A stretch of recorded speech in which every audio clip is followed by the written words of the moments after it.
IIT JEE mains और JEE advanced mathematics की हम तैयारी कर रहे हैं। हम completely free of cost quality online education आपको देते हैं किंडरगार्टन से 12th स्टैंडर्ड तक। आप हमारे नोट्स, PDFs और ई-बुक्स के लिए भी टीम से कॉन्टैक्ट कर सकते हैं। इसके लिए आपको इस वीडियो के डिस्क्रिप्शन में दिए गए लिंक गेट नोट्स पर क्लिक करना होगा।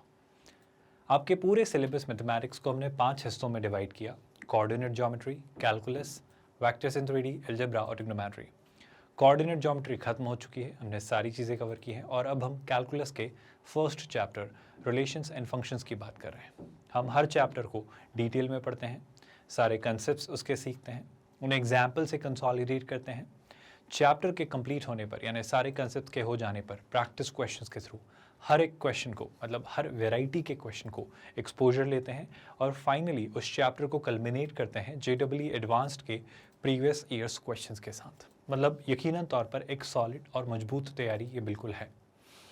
रिलेशंस एंड फंक्शंस में हमने रिलेशन का इंट्रोडक्शन देखा था लास्ट लेक्चर में, और आज हम बात करेंगे कि रिलेशंस के अलग अलग क्या टाइप्स होते हैं और उन पर क्वेश्चंस को कैसे सोचा जाता है। तो शुरुआत करते हैं रिलेशंस के टाइप्स को एक्सप्लोर करते हुए। पहला जो सबसे ज़रूरी टाइप सिंपल सा सॉर्टेड सा आता है वो है empty relation. Now what do I mean bye an empty relation? I hope आप इसकी लैंग्वेज से ही समझ पा रहे हो कि एक रिलेशन आर इस तरीके से सेट ए में है कि वो ए के किसी भी, मतलब no element of A is related to any element of A. मैंने क्या किया, मेरे पास एक सेट है ए, है ना, मैंने एक सेट चुना ए, है ना, और यहाँ पर सेट ए में मैंने क्या किया, मैंने 3 एलिमेंट्स ले लिए 1, 3 और 5। सुन रहे हैं आप लोग? और मैंने क्या किया, मैंने इसी सेट ए की इसी सेट ए के साथ मैपिंग की। सेट ए की सेट ए के साथ मैपिंग करने का मतलब क्या है, मतलब मैंने इसे यहाँ पर इस तरीके से लिया और ये आपके दोनों सेट हो गए। सेट ए को सेट ए से मैप किया, मतलब सेट ए में एक रिलेशन लगाया है जो कि ए पर ही डिफाइन हो रहा है, मतलब को डोमेन भी ए को ही बनाया। तो ए में क्या दिख रहा है सर? ए में दिख रहा है 1, 3 और 5, और यहाँ भी क्या दिख रहा है 1, 3 और 5। अब मैं इस रिलेशन आर को एक डेफिनेशन देने वाला हूँ, इस रिलेशन आर की एक परिभाषा देने वाला हूँ। इस रिलेशन आर की परिभाषा में कुछ ऐसी देने वाला हूँ कि सर यहाँ से एक एलिमेंट उठाइए और क्या परिभाषा दें, परिभाषा ये दे दें कि उसको इस तरीके से मैप करिए कि उसका और दूसरे एलिमेंट का, मतलब इसमें से जो आप एलिमेंट उठाएं, जैसे कि मैं इसकी परिभाषा लिखता हूँ रोस्टर फॉर्म में, है ना। आर जो आपका सेट है, या सॉरी आर जो आपका रिलेशन है वो टेक्निकली एक ऑर्डर्ड पेयर है x, y वाले फॉर्म में। कुछ इस तरीके से है कि x और y दोनों ही आपको कहाँ से उठाने हैं, a से उठाने हैं, और वहाँ पर आपको एक कंडीशन अप्लाई करनी है कि जो आपका x और y का प्रोडक्ट है वो एक इवन नंबर होना चाहिए। क्या आप कंडीशन समझ पा रहे हो? आई होप आप परिभाषा समझ पा रहे हो। अब जनरली इसको मैथ्स में आप इवन नहीं लिखते हो, आप लिखते हो x.y is equal to 2n, जहाँ पे ये जो n है वो एक क्या होगा भाई, मान लेते हैं एक नेचुरल नंबर। क्या आप मेरी बात समझ पाए? यानी कि आपको टेक्निकली बस यही चाहिए कि x और y का प्रोडक्ट क्या हो, एक इवन नंबर। बट उसको मैथमेटिकली हम इवन नहीं लिखते, हम उसे लिखते हैं x.y is equal to 2n, जहाँ पर n क्या है, एक नेचुरल नंबर। मतलब मुझे नंबर्स का पेयरिंग ऐसे करना है, मतलब ए की ए से ही पेयरिंग करनी है, मतलब 135 की 135 में से ही चुनकर पेयरिंग करनी है, बट इस तरीके से कि उन दोनों नंबर्स का प्रोडक्ट एक इवन नंबर हो। और आई होप आपको प्रॉब्लम नज़र आ गई है कि जैसे मैं 1 के पास गया, मैंने पेयरिंग की 1, 3 और 5 में से किसी से भी कोशिश की, तो सर 1 इंटू 1, 1 इंटू 3 और 1 इंटू 5 एक इवन नंबर नहीं है। 3 इंटू 1, 3 इंटू 3 और 3 इंटू 5 भी एक इवन नंबर नहीं है। 5 इंटू 1, 5 इंटू 3 और 5 इंटू 5 इनमें से भी कोई एक इवन नंबर नहीं है। मतलब मैं पेयरिंग कर ही नहीं पाया। आप समझ रहे हो ना, किसी भी नंबर के इवन होने के लिए ज़रूरी है कि उसमें एक फैक्टर तो एटलीस्ट 2 मौजूद हो, कोई भी एक इवन नंबर मौजूद हो। अब ये भी ऑड है, ये भी ऑड है, तो इनका प्रोडक्ट इवन कैसे बनेगा? प्रॉब्लम समझ आ रही है क्या?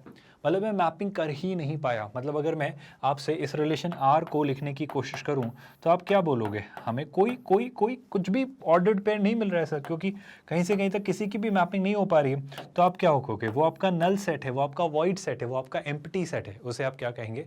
उसे आप एक एम्प्टी रिलेशन कहेंगे। In short, in a simple language, आप ए की ए से मैपिंग करो और उस रिलेशन को ढूंढो, पर जब आप ए से ए का कार्टेशियन प्रोडक्ट निकाल रहे हो और उसमें आपको जो रिलेशन आपका आर मिल रहा है वो इस तरीके से मिल रहा है कि सर कोई मैपिंग नहीं हो रही है, कोई पेयरिंग बन ही नहीं रही है, कोई ऑर्डर्ड पेयर मिल ही नहीं रहा है जो इस डेफिनेशन को फुलफिल करे, तो ये जो आर रिलेशन है सेट ए पर एक एम्प्टी रिलेशन है। रिलेशन आर किसी और सेट पर भी अप्लाई किया जा सकता था, शायद वहाँ कुछ पेयर्स मिल जाते, पर जब तक आर सेट का, आर रिलेशन का ए सेट पर अप्लाई करने का सवाल है, ये एक एम्प्टी रिलेशन बनेगा। एक आसान सी भाषा में एक आसान सा रिलेशन। आई होप आपको समझ आया है। एम्प्टी रिलेशन को लेकर कहीं पर भी कोई डाउट तो नहीं है, अच्छे से देख लीजिए।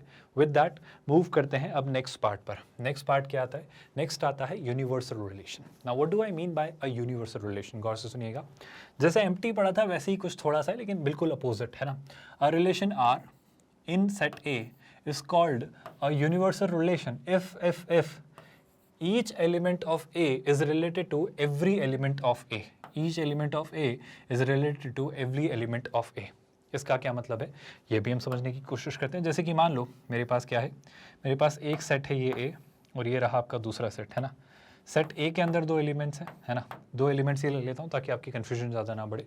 तो दो एलिमेंट्स कैसे हो गए? जैसे कि दो एलिमेंट्स हम मान लेते हैं क्या क्या, दो एलिमेंट्स कुछ भी ले लो, जैसे कि मुझे डेफिनेशन जो भी देनी होगी मैं दे दूंगा। लेट्स से एलिमेंट में ले लेता हूँ 2 और 4, तो इस ए में भी वही दो एलिमेंट्स होंगे 2 और 4। क्या आप मेरी बात समझ पा रहे हो? कोई परेशानी तो नहीं है? अब सुनिएगा ध्यान से। यहाँ पर परिभाषा ये है रिलेशन की, मैं इस आर रिलेशन की परिभाषा दे रहा हूँ कि आर रिलेशन में जो आप ऑर्डर्ड पेयर बनाएंगे एक्स कॉमा वाई का, वो इस तरीके से बनाना सर कि आपके x और y, पहली बात तो दोनों आप कहाँ से चुनिएगा? वो आप दोनों A से ही चुनिएगा, ठीक है।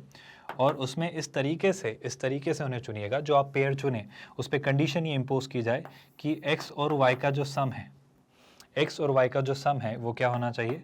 वो एक इवन नंबर होना चाहिए, मतलब वो 2n फॉर्म का होना चाहिए, जहाँ पर n क्या होगा? एक नेचुरल नंबर। क्या आपको परिभाषाएं समझ आ रही हैं? कोई कन्फ्यूजन, कोई डाउट, कोई दिक्कत, कोई तकलीफ तो नहीं है? अच्छा, यहाँ पर अगर मैंने पेयरिंग बनाना शुरू की तो ध्यान से देखना। पेयरिंग अगर हमने फॉर्म करना शुरू की तो मैंने 2 को लेकर जाके पूछा 2 से, क्या 2 की 2 से पेयरिंग में कर पा रहा हूँ? हाँ सर, क्योंकि 2 + 2 4 एक इवन नंबर है। मैं 2 को लेकर गया 4 के पास और मैंने पूछा कि क्या आपके साथ पेयर बन सकता है? तो 2 + 4 होता है 6, जो कि एक इवन नंबर है, अलाउड। 4 को लेकर गया 2 के पास और पूछा कि क्या आपकी पेयरिंग संभव है? 4 + 2 6 एक इवन नंबर है। 4 को 4 के पास लेके गए और 4 से पूछा 4 + 4 8 एक इवन नंबर है, तो ये भी पेयरिंग एक पॉसिबल है। मतलब क्या हुआ? मतलब मैंने ए सेट पर एक रिलेशन अप्लाई किया जिसमें कोडोमेन भी ए को ही रखा, मतलब मैंने ए आर ए ढूंढा। ये जो आर है आपका, इसमें मैंने ए सेट पर ये रिलेशन अप्लाई किया। हालांकि दरमियान जब मैंने ये किया तो मुझे ये पता चला कि सर इसके सारे एलिमेंट्स की मैपिंग इसके सारे एलिमेंट्स के साथ हो गई है। मतलब मुझे सारी बातें छोड़ो, क्या आप मुझे ए क्रॉस ए लिख के बता सकते हो? बताओ ए क्रॉस ए क्या आता? अच्छा सर, अगर मैं ए क्रॉस ए लिखता तो ए क्रॉस ए को देखना सर, ए क्रॉस ए में पहले तो आ जाता आपका 2,2, फिर क्या आ जाता सर 2,4, फिर आपका आता 4,2 और फिर आ जाता 4, सर 1 मिनट सर, यहाँ तो आप कुछ गड़बड़ कर रहे हो। अगर आप इसे ए क्रॉस ए यानी ए का ए के साथ कार्टेशियन प्रोडक्ट कह रहे हो तो सर इस रिलेशन आर को भी तो यही कहोगे। सर हमने रिलेशन आर अभी जस्ट आपके सामने बनाया और उसकी जब हमने पेयरिंग करना शुरू की तो वो भी तो ये मिल रही है 2 2 2 4 4 2 4 4। तो मैं आपसे कहना चाह रहा हूँ जो रिलेशन है आपका, ये जो रिलेशन है आपका आर, जो कि आपने ए से ए पर अप्लाई किया है, वो ए के कार्टेशियन प्रोडक्ट के इक्वल आ रहा है। फिर से सुनिए ध्यान से, गौर से सुनना।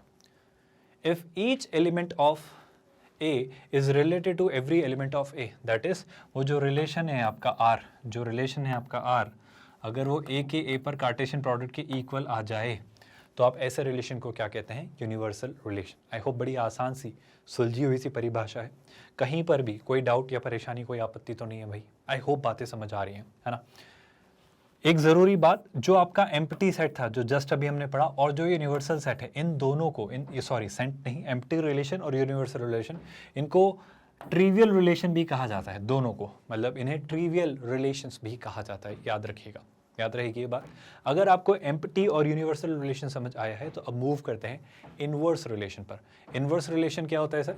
Late A and B B 2 sets और आर एक रिलेशन है सेट ए से सेट बी में, ठीक है सर। फिर वो कह रहा है अगर मैं r का इन्वर्स ढूंढना चाहूँ तो पहली बात तो r के इन्वर्स को r की पावर -1, इसका मतलब 1/r नहीं है। अगर आप ऐसा सोचते हैं तो अभी फिलहाल ऐसा मत सोचिए, डिनोट करने का तरीका है, ये कन्वेंशन है कि r इन्वर्स को हम r की पावर -1 जैसे एक्सप्रेशन से डिनोट करते हैं, but it definitely does not mean 1/r। Will you all remember that? Now it is a relation from B to A। क्या मतलब सर, समझ नहीं आ रहा है। मैं एक छोटा सा एग्जाम्पल आपको देने की कोशिश करता हूँ। जैसे कि मान लो आपके पास एक रिलेशन था, ये है ना, ये सेट था ए और ये था सेट बी, है ना, ये दो सेट थे, है ना। ये सेट था लेट्स से ए और ये सेट था बी, सुन रहे हैं आप लोग। और ए से बी में आपने एक रिलेशन अप्लाई किया। ए में कुछ एलिमेंट्स थे let's say A E I O you, है ना, ये सारे स्मॉल लेटर्स। बी में भी कुछ एलिमेंट्स थे जो कि थे ए ई आई ओ और यू, और आपने मैपिंग की तो आपको कुछ मैपिंग ऐसी मिली कि स्मॉल ए कैपिटल ए के साथ स्मॉल ई कैपिटल ई के साथ आई कैपिटल आई के साथ ओ कैपिटल ओ के साथ यू कैपिटल यू, बस ऐसे ही बना दे रहा हूँ, एक रिलेशन हमने बनाया। तो ये है ए से बी में डिफाइन किया हुआ एक रिलेशन जिसे आप आर कहते हैं। और आर की अगर मैं परिभाषा लिखूँ तो आर की परिभाषा आप क्या लिखेंगे, स्मॉल ए कॉमा कैपिटल ए, है ना, स्मॉल ई कॉमा कैपिटल ई, है ना, small I comma capital I hope confusion नहीं हो रही, स्मॉल ओ कॉमा कैपिटल ओ, और small you comma capital you. कोई दिक्कत तो नहीं है भाई। तो ये रहा आपका रिलेशन आर। अब रिलेशन आर इनवर्स क्या रहा होगा, रिलेशन आर इनवर्स कुछ नहीं है, यही जो रिलेशन आपका आर है इसमें चीज़ें इन्वर्ट कर दीजिए। इन्वर्ट करने का क्या मतलब होता है, इन्वर्ट करने का मतलब होता है जो सेट बी है उसे आप डोमेन में ले जाइए और सेट ए है उसे को डोमेन की तरफ ले जाइए। मतलब अभी ए में से डोमेन ढूंढ रहा था और बी में से रेंज ढूंढ रहा था, आप समझ रहे हो ना। तो मैंने जो डोमेन और को डोमेन देने वाले सेट्स हैं उन्हें इंटरचेंज कर दिया। हमने क्या किया, जो आपका बी है अब उसे डोमेन की तरफ ले आए और ए को हमने को डोमेन यानी रेंज के पास भेज दिया। तो बी में कौन कौन थे सर, बी में आपके कैपिटल ए ई आई ओ और यू थे, और ए में क्या क्या थे, स्मॉल ए ई आई और ओ यू, है ना। मैपिंग वही है अभी भी, इस ए से ये ए एसोसिएटेड था, इस ई से ये था, इस आई से आई था, इस ओ से ओ था, यू से यू था। पर अभी तब मैपिंग ये थी, है ना, मतलब तब समस्या समझना आप ये थी कि तब इमेजेस ये थे, capital A capital E capital I capital O और कैपिटल यू। मतलब अगर मैंने आपसे पूछा होता डोमेन, मैंने अगर आपसे इस आर सेट का डोमेन पूछा होता तो आप कहते ये वाले जिन एलिमेंट्स की इमेजेस मुझे मिल रही हैं, तो आप क्या कहते, ए ई आई ओ यू, है ना। अगर मैंने आपसे पूछा होता इस आर सेट का रेंज, तो इस आर सेट का रेंज क्या कहते हैं आप, जो इमेजेस हैं हमारे पास, इमेजेस क्या क्या हैं sir, A E I O you, ये जो कैपिटल में है। क्या आप मेरी बात सुन रहे हैं भाई, कोई कन्फ्यूजन तो नहीं हो रही है। अच्छा, मैंने अगर इनकेस को डोमेन भी पूछा होता तो वो आपके रेंज की इक्वल होती, क्योंकि लकीली आपके को डोमेन और रेंज इक्वल हैं अभी फिलहाल, क्योंकि सारे ही एलिमेंट्स इमेज बन गए थे। इस बार जब आपने इसका इन्वर्स ढूंढा तो इन्वर्स जब आप बना रहे हो तो आपने उल्टा कर दिया। उल्टा करने का मतलब क्या है, पहली बात तो उसे आर की पावर -1 से डिनोट करते हैं, आर इन्वर्स उसे हम पढ़ते हैं। और इस बार अब आप जो ये इमेज हैं ये आपकी इमेजेस हैं। आप मेरी बात समझ पा रहे हो क्या, मतलब अगर मैं आर इन्वर्स की पेयरिंग लिखूँ आपके सामने, अगर मैं आपके सामने आर इन्वर्स की पेयरिंग लिखूं तो आर इन्वर्स की पेयरिंग में अब आपके पास small A comma capital A नहीं होगा, अब ये कैपिटल ए डोमेन होगा, स्मॉल ए रेंज होगा। क्या आप मेरी बात समझ पा रहे हो, आई होप आपको इन्वर्स का मतलब समझ आ रहा है। कुछ नहीं करना है, डोमेन और को डोमेन को, I am really sorry, domain और रेंज को इन्वर्ट कर देना है बस, और कोई खासा फर्क नहीं है, इमेजेस वैसे की वैसे ही रहेंगी। क्या ये सेंस अच्छे से बिल्ड हुआ भाई, जो आपको यहाँ पर देने की कोशिश की जा रही है बहुत अच्छे तरीके से, कोई परेशानी तो नहीं है। बहुत सिंपल सी लैंग्वेज में कहने की कोशिश मैं कर रहा हूँ भाई। आर इन्वर्स का मतलब है जो आपके आर में जो आपकी रेंज हुआ करती थी वो यहाँ पर डोमेन बन गई है, और जो आर में आपकी डोमेन हुआ करती थी वो यहाँ पर रेंज बन गई है, बस इतना सा फर्क है, कोई दिक्कत। यहाँ से भी आप ये जो पहले पहले एलिमेंट्स उठाएंगे ये आपको दिख ही जाएंगे क्या है, डोमेन, और ये सारे एलिमेंट्स क्या हैं, रेंज, जो कि उल्टे हैं आर से। कहानी सॉर्टेड सी है, यही आर इन्वर्स की परिभाषा है। मतलब इन्वर्स रिलेशन परिभाषा समझ आ गई हो तो मैं आगे बढ़ूं। इन्वर्स रिलेशन क्लियर हो रहा है क्या, फिर से बोल देता हूं। दो सेट हैं जिसमें आर एक रिलेशन इस तरीके से कि वो सेट ए से सेट बी में डिफाइंड है ना। तो ऑफ कोर्स आर का इन्वर्स का मतलब होता है जिसे आप आर इन्वर्स ऐसे डिनोट करते हैं, ये रिलेशन होता है बी से ए में, जहां आर ए से बी में था आर इन्वर्स बी से ए में था। मतलब आर अगर ए से बी में था तो आर इन्वर्स होगा बी से ए, जिसमें ए और बी आप कहाँ से ढूंढेंगे, जो आपका रिलेशन था आर वहाँ से। कोई परेशानी, कोई आपत्ति, कोई दिक्कत। और सीधी बात है सर, जो आर इन्वर्स का रेंज होगा वो आर का डोमेन था, और जो आर का रेंज था वो आर इन्वर्स का डोमेन होगा, क्योंकि इन्वर्ट कर दिया है आपने, जो ए और बी सेट है उन्हें इंटरचेंज कर दिया। क्या ये परिभाषाओं में कोई डाउट तो नहीं है, आई होप बड़ी आसान सी बातें चल रही हैं और अच्छे से हर एक बात आपको समझ आती चली जा रही है। विद दैट अब आते हैं आइडेंटिटी रिलेशन के पास। ध्यान से सुनना, स्टूडेंट्स यहाँ पर सबसे ज़्यादा कंफ्यूज होते हैं, क्योंकि इसके बाद जो परिभाषा आएंगी उनमें और इनमें डिफ्रेंशिएट करने में वो गलती करते हैं। तो इन बातों को ध्यान से सुनना, क्योंकि इन पर अगर थोड़ी सी भी गड़बड़ी की ना तो आप गलतियाँ कर बैठते हो, तो थोड़ा ध्यान से सुनना। पहले तो आइडेंटिटी रिलेशन समझो, फिर आगे की बात को समझेंगे, फिर डिफ्रेंशिएट करेंगे कि उनमें और इसमें क्या फ़र्क है। तो आइडेंटिटी रिलेशन का मतलब है ए एक सेट है तो एक ऐसा रिलेशन जहाँ पर ए की ए से मैपिंग की जाए, जहाँ पर ए आपके सेट ए से उठा रहे हो। सर क्या ए करे जा रहे हो, एक मिनट मैं आपको समझाने की कोशिश कर रहा हूँ। In other words, a relation I A on A is called the identity relation if every element of A is related to itself only. कुछ समझ आया क्या? नहीं आया सर? ठीक है, सुनना, आपके पास एक सेट ए है, आपके पास एक सेट है ए, है ना, ये आपका सेट ए है और इससे आपने मैपिंग की। अच्छा, आइडेंटिटी में ये होता है कि सेट ए की मैपिंग सेट ए से ही करते हो आप, है ना। तो ये आपने एक रिलेशन अप्लाई किया और आइडेंटिटी रिलेशन को स्पेसिफिकली आई से डिनोट करने का जाए हम आर से डिनोट करने का जाए आई से ही करते हैं, और जिस पर हम अप्लाई करते हैं उसको ऐसे हम इसके सबस्क्रिप्ट में लिख लेते हैं। अच्छा, इसके बाद और क्या करते हो सर आप? अब आइडेंटिटी रिलेशन जिस भी सेट पर अप्लाई करते हो उसके कुछ एलिमेंट्स होते हैं, जैसे कि हैं 1, 5 और 7, है ना। सुन रहे हैं आप लोग? अब मैं परिभाषा लिखने जा रहा हूँ। परिभाषा क्या है? जैसे कि मैं इस आइडेंटिटी रिलेशन की परिभाषा लिखूँ तो हम जानते हैं सर, इसमें आप क्या चुनोगे? इसमें आप पेयर चुनोगे, जिन्हें आप क्या कहोगे? X comma y. आप x और y दोनों ही कहाँ से चुनना सर? आप x और y दोनों ही कहाँ से चुनना? दोनों ही आप a से चुनना।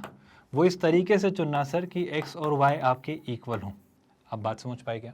यानी पहली बात तो 157 के लिए जो a से मैं मैपिंग करूँगा वो 157 के साथ ही होगी, लेकिन अब मैं पूछूंगा 1 से कि 1 आपकी मैपिंग किसके साथ करूं?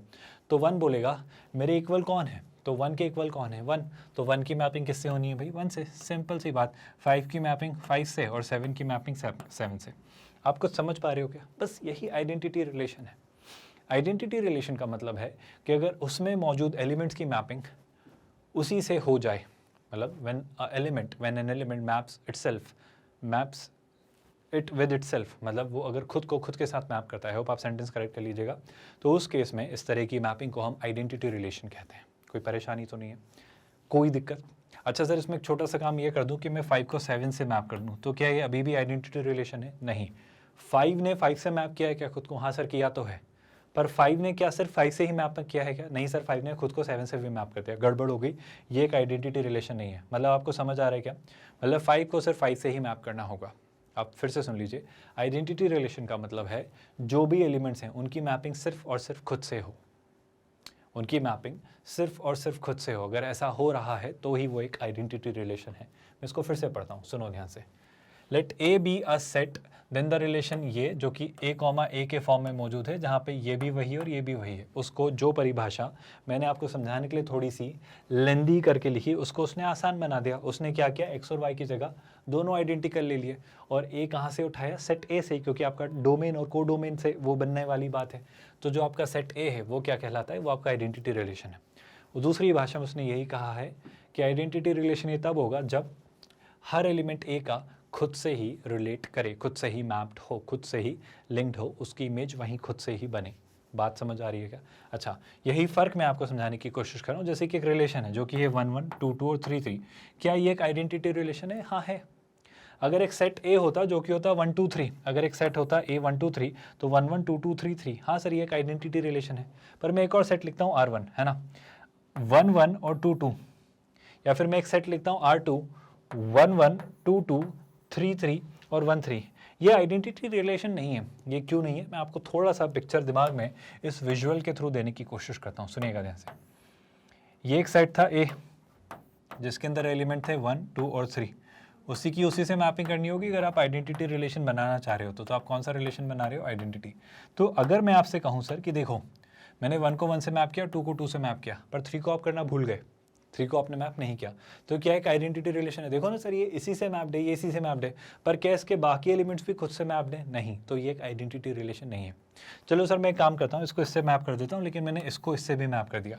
क्या ये एक आइडेंटिटी है? सर परिभाषा आपकी यही तो कहती है 1 1 से 2 2 से और 3 3 से मैप होना चाहिए, पर बस इतना ही होना चाहिए। 1 को 1 से, 2 को 2 से और 3 को 3 से, पर आपने 1 को 3 से भी कर दिया। अरे 1 की मैपिंग सिर्फ 1 होनी चाहिए, 1 खुद से ही मैप होना चाहिए। 1 आपने 3 से भी मैप कर दिया, इसलिए ये आइडेंटिटी नहीं था। पर क्या ये आइडेंटिटी है? जी हाँ, ये एक आइडेंटिटी रिलेशन है। फ़र्क समझ आ रहा है? फिर से मैं कह देता हूँ, बच्चे स्टूडेंट्स इस बात को गलत तरीके से इंटरप्रेट करते हैं और फिर सारी गड़बड़े करते हैं। तो आप सबसे ही एक्सपेक्टेड है कि आप ये परिभाषा जान लें। अगर एक सेट ए में 1 2 3 तीन एलिमेंट्स हैं, तो 1 की 1 से, 2 की 2 से और 3 की 3 से मैपिंग होनी चाहिए, और सिर्फ इतनी ही मैपिंग होनी चाहिए, और एग्जैक्टली इतनी होनी चाहिए, ना इससे कोई ज़्यादा ना इससे कोई कम। अगर ये हुआ है तो ये एक आइडेंटिटी रिलेशन होगा। इससे आपको ये समझ आ रहा है कि अगर एक सेट में n एलिमेंट्स हैं तो आइडेंटिटी रिलेशन में n मैपिंग होगी, बात खत्म। ना n से ज़्यादा ना n से कम, मतलब 1 1 2 2 3 3 तीन मैपिंग। इसके अलावा कोई छोड़ दूं तो चलेगा क्या? नहीं। कुछ एक्स्ट्रा कर दूं तो चलेगा क्या? नहीं। जितनी है उतनी करिए। आइडेंटिटी रिलेशन अच्छे से समझ आया क्या? अगर आइडेंटिटी रिलेशन समझ आ गया है तो आगे बढ़ते हैं नेक्स्ट रिलेशन पर, जो कि क्या है भाई, जो कि है आपका रिफ्लेक्सिव रिलेशन। अब रिफ्लेक्सिव रिलेशन क्या है, गौर से सुना। यहाँ से एक नई कहानी शुरू होती है, एक नया नैरेटिव बिल्ड होता है। इसे हम क्या कहेंगे भाई, इसे हम कहेंगे रिफ्लेक्सिव रिलेशन। अब रिफ्लेक्सिव रिलेशन क्या है, ज़रा इसे समझते हैं। 3 रिलेशन है टेक्निकली जो बहुत क्रूशियल है, रिफ्लेक्सिव, सिमेट्रिक और ट्रांजिटिव। तीनों को लेकर डिस्कशन करते हैं और इनसे चीज़ें अच्छे से समझते चले जाते हैं। रिफ्लेक्सिव से शुरुआत करते हैं और यहीं से सारी गड़बड़ें शुरू होती हैं कि लोग आइडेंटिटी और रिफ्लेक्सिव को डिफरेंशिएट नहीं कर पाते। बहुत ध्यान से सुनना, बहुत ध्यान से। पहले रिफ्लेक्सिव समझते हैं, फिर वापस आइडेंटिटी पर जाएंगे और दोनों को कंपेयर करके डिफरेंस अंडरस्टैंड करेंगे। देखो, रिफ्लेक्सिव का मतलब है एक रिलेशन रिफ्लेक्सिव होगा अगर उसके अंदर ऐसे पेयर्स मौजूद हों। सब बस हवा में बातें कर रहे हो, आप कुछ कुछ कह देते हो, कुछ समझ आता नहीं है। एक मिनट, थोड़ा ध्यान से पढ़िए। Reflexive relation R on set A is said to be reflexive if A comma A belongs to R for every A जो कि ए को बिलोंग करता है। सर ये बहुत अजीब सी लैंग्वेज नहीं है। अगर आप इसको पढ़ना सीख गए तो एक बहुत अच्छी भाषा है। मैथ्स अपने आप में एक लैंग्वेज है। देखो, मैं आपसे कहना चाह रहा हूँ कि अगर आपके पास एक सेट है, ये है ना, और एक सेट है, अब ज़रूरी नहीं है आप एक ही ए से मैपिंग करवाओ, ऐसा कुछ रूल नहीं है ना। ये एक सेट है लेट्स से ए और ये एक सेट है बी, और आपने एक रिलेशन अप्लाई किया है ए से बी में, है ना। और जब आप ए से बी में एक रिलेशन अप्लाई कर रहे हो तो मान लो ए के पास कुछ एलिमेंट्स थे 1 2 3 मैं कह ले रहा हूँ, है ना, और बी के पास भी कुछ एलिमेंट्स थे लेट्स से 1 2 3 4 और लेट्स से 5। सुन रहे हैं क्या आप लोग? अब मैंने एक रिलेशन अप्लाई किया, है ना, ए से बी में। तो मैंने एक रिलेशन अप्लाई किया और रिलेशन की परिभाषा क्या दे रहा हूँ कि रिलेशन आर में आपने एलिमेंट्स चुने x, y फॉर्म में ऑर्डर्ड पेयर में, इस तरीके से कि x आपने a सेट से चुना है और y आपने b सेट से चुना है, और इस तरीके से चुना है कि x जो है वो लेस देन इक्वल टू है y से, x जो है वो y के इक्वल या उससे छोटा है। अब आप एक बात बताओ, पेयरिंग कैसे होगी? खैर बहुत सारी पेयरिंग होगी, पर मैं आपको बताने जा रहा हूँ कि पेयरिंग कैसे होगी। पेयरिंग होगी सर 1 की, मैंने एलिमेंट्स थोड़े ज़्यादा लिख दिए, मैं थोड़े कम करना चाह रहा हूँ ताकि गड़बड़ ज़्यादा ना हो, है ना। यहाँ पर 1 2 3 है और यहाँ पर मैं ज़्यादा नहीं, बस 1 2 और 3 ले लेता हूँ। कोई परेशानी तो नहीं है? कम क्यों किए सर? क्योंकि मैं आपको कन्फ्यूजन से बचाना चाह रहा हूँ। एक बात बताओ, 1 को 1 से जाके पूछा क्या आप इससे छोटे या इसके इक्वल हो, ये कहेगा छोटा तो नहीं पर इक्वल हूँ, तो ये इसके साथ पेयर हो गया। 1 ने 2 के पास जाके पूछा क्या आप 1 2 से छोटा या उसके इक्वल है, छोटा है। 1 ने 3 से पूछा कि क्या 1 3 से छोटा है, उसके इक्वल है, छोटा है। 2 1 के पास गया तो 2 की 1 से तो पेयरिंग नहीं हुई, पर 2 की 2 से पेयरिंग हो गई और 2 की 3 से पेयर होंगी। मतलब मैं ऑर्डर्ड पेयर अगर लिखूं, ये रोस्टर फॉर्म, अगर मैं आर में सारे ऑर्डर्ड पेयर लिखूं तो ऑर्डर्ड पेयर क्या बनेंगे सर? ऑर्डर्ड पेयर बनेंगे 1 1, सुन रहे हैं आप लोग, 1 2 और 1 3। आई होप आप सुन रहे हैं। दूसरी बात, इसके बाद क्या मिल रहा होगा सर? इसके बाद आपको 2 पेयर और मिल रहे होंगे, क्या? 2 2 और 2 3। अब ये सबको अच्छे से मालूम है कि सर ये एक आइडेंटिटी रिलेशन नहीं है।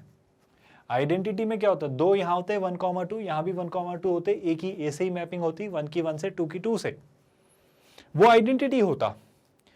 ये आइडेंटिटी नहीं है, तो ये क्या है? एक रिलेशन है। पर इस रिलेशन की एक खास बात है। खास बात क्या है सर? कि इस रिलेशन में मुझे 1 1 और 2 2 दिखाई दिया।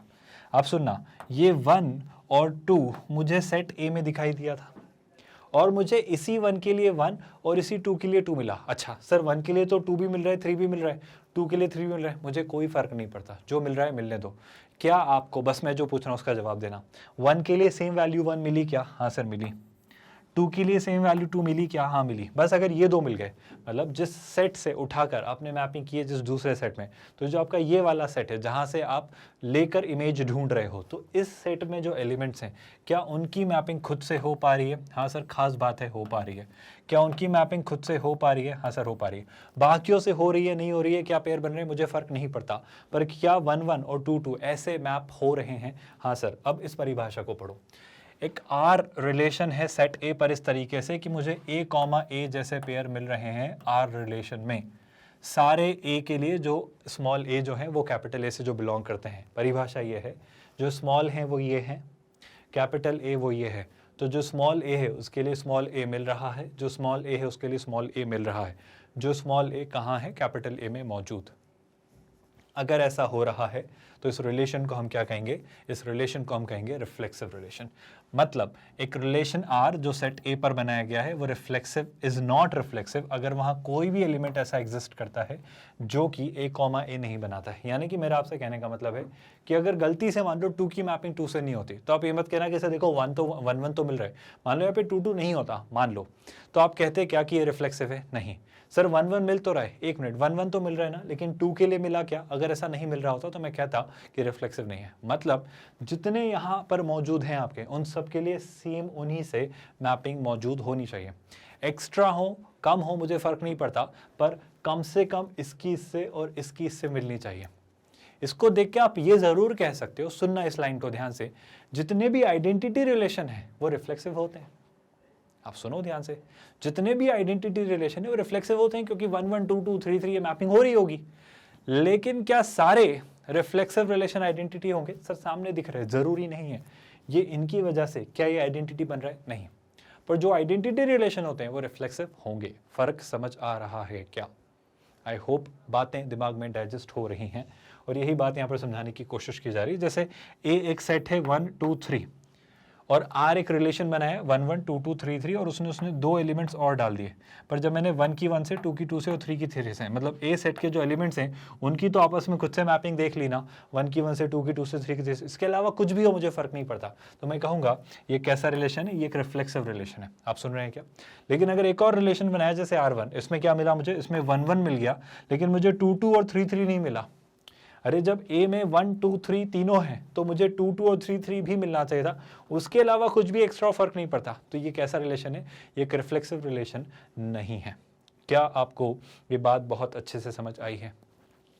वो तो कह रहा है 2 के लिए, मैं तो कह रहा हूँ इसके साथ एक और चीज़ आप ऐड कर लो कि 3 भी तो ए को बिलोंग करता था, लेकिन मुझे 3,3 भी आपके R1 में नहीं मिला। आप बात समझ पा रहे हो? खैर एक ही काफ़ी है होना तो, पर ये भी नहीं है तो बिल्कुल आप आराम से कहोगे कि रिफ्लेक्सिव नहीं है। क्या आपको बात समझ आई है? आई होप रिफ्लेक्सिव को लेके क्लैरिटी मिल रही है और आप रिफ्लेक्सिव को समझ पा रहे हो। और यही बात मैं यहाँ पर आपको समझाना चाह रहा हूँ कि आइडेंटिटी और रिफ्लेक्सिव में क्या गड़बड़ होती है। सुनना, identity relation on a non void set A is always reflexive. Yes, it is reflexive. However, a reflexive relation on A is not necessarily the identity relation on है। आप समझो बात को, जैसे एक रिलेशन है ए कॉमा ए का ए से पेयर मिला, बी कॉमा बी का बी से मिला, सी कॉमा सी का सी से मिला, ए कॉमा बी एक एक्स्ट्रा पेयर है, बट ए बी और सी तो मिल गया ना। मतलब अगर एक सेट था ए जो कि ए कॉमा सी थे जिसमें एलिमेंट, तो ए का ए से, बी का बी से और सी का सी से मिला और एक्स्ट्रा भी थे, तो ये कैसा रिलेशन है? आई होप कोई भी आइडेंटिटी नहीं कह रहा है इसे। ये ए कॉमा बी है, इसमें ये आइडेंटिटी नहीं है। अगर ये नहीं होता तो ये आइडेंटिटी होता। तो एक ऐसा रिलेशन है, एक रिफ्लेक्सिव है। मैंने ऐसा भी नहीं कहा कि आइडेंटिटी ना हो तो रिफ्लेक्सिव होता है, मैं तो बस कह रहा हूँ कि ए बी और सी मिल गया ना तो ये रिफ्लेक्सिव है। सुन रहे हैं क्या आप? और ये रिफ्लेक्सिव है तो ज़रूरी तो नहीं है ना आइडेंटिटी। बट अगर ये आइडेंटिटी होता, आइडेंटिटी कैसा होता सर? ए पर अगर मैं एक आइडेंटिटी लिखता तो आइडेंटिटी कैसा होता? मुझे उसमें ए का ए से और बी का बी से और सिर्फ सी का सी से ही पेयर मिल रहा होता, जहाँ पर आपका ए सेट क्या होता है? ए सेट में 3 एलिमेंट्स थे आपके ए बी और सी। अगर ऐसा मिल रहा होता सेट ए पर ए कॉमा बी कॉमा सी पर एक ए का आइडेंटिटी रिलेशनशिप, तो वो क्या होता है? ए बी बी और सी।